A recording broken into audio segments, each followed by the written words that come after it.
Once upon a time, a king wanted to throw a huge party, and he prepared a big banquet with lots of food, drinks, music, and dancing. He was really excited about the party, but then he started to worry. What if no one comes? He thought he had only one choice. He needed to invite people right away. So he sent out invitations to everyone in the kingdom. He told them to come to the palace and join him for the feast. On the day of the party, the king stood at the entrance to welcome his guests. But after a while, he noticed that no one was coming. He felt sad and disappointed. Then, to make himself feel better, he decided to go inside and get ready for the feast. As the king was getting ready, more people arrived. And when they saw that the king wasn't there, they also decided to skip the party and just go home. Some people said, "I'm too busy to go to the king's party." Others complained, "We've been invited, but we don't like the king or his food. Thanks, but no thanks." Still others said, "We'll come back later," but they never did. The king was heartbroken. He had worked so hard to prepare the banquet, but now it was time to give up hope. No one was coming.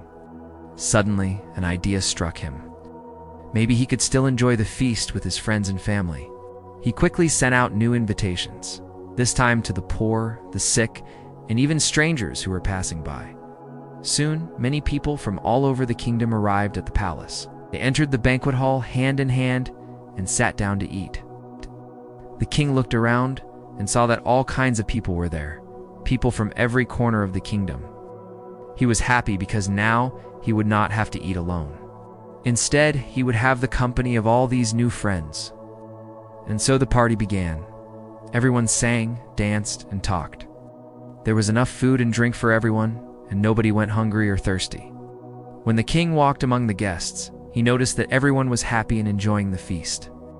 He knew then that even though some people had refused his invitation, he had made the right decision by inviting the poor, the sick, and the strangers. At that moment, the king was filled with joy. Now his heart was happy because he wasn't alone. Instead, he was surrounded by so many friends, people of all kinds, who had come to enjoy the feast. After the party, the king called everyone to his side and told them, "This is my kingdom, and you are all my friends. I want you to know that the greatest joy comes when many people accept my invitation and come to the party." Then the king turned to one of his servants and said, "Go out into the streets and invite everyone you see to come to my house and have dinner with me. Invite the poor, the sick, and the lame." "But sir," the servant replied, "we have done as you told us." But those invited did not want to come. "Well then, go out into the roads and paths," the king said, "and invite those who pass by to come and eat." So they went out into the streets and invited many people to come to the king's house. My dear children, do you remember what the king wanted to do?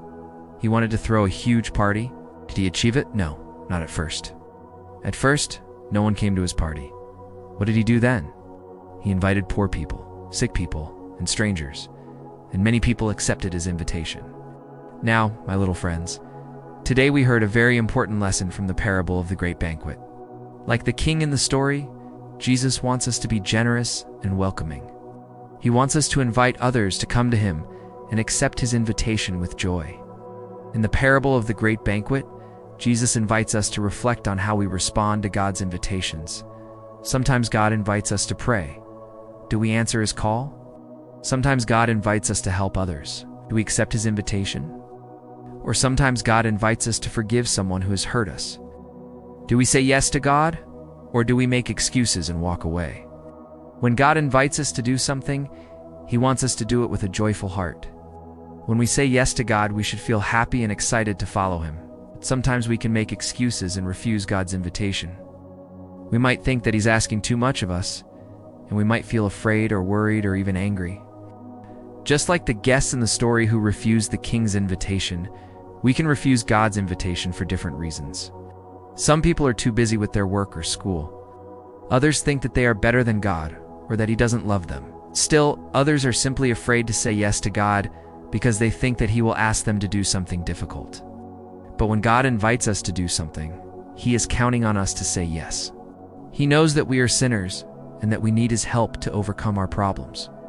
That's why he wants us to pray, to help others, and to forgive, because these things will make us better people. My dear children, when God invites us to do something, he is asking us to be his friends. He wants us to trust Him and believe that He loves us and that He wants the best for us. When we say yes to God, we are accepting His invitation to be His friend. We are saying that we love Him and that we want to follow Him. Saying yes to God is not always easy. Sometimes it requires great faith and courage. But when we say yes to God, we are choosing the best thing for ourselves. We are choosing to be His friends and to spend eternity with Him in heaven. Just like the king in the story, Jesus is waiting for us to say yes to His invitation. He wants us to join Him in heaven and celebrate with Him forever. But we must be careful not to let other things become more important than God. We must be willing to give up everything to follow Jesus. There are many people today who refuse to accept God's invitation. They are too busy with their own problems, or they think that God doesn't love them. But we must never give up hope. Even if we have made many mistakes in our lives, God is always ready to forgive us and to welcome us in His kingdom. We can learn from the parable of the Great Banquet that heaven is like a joyful feast to which all of us are invited.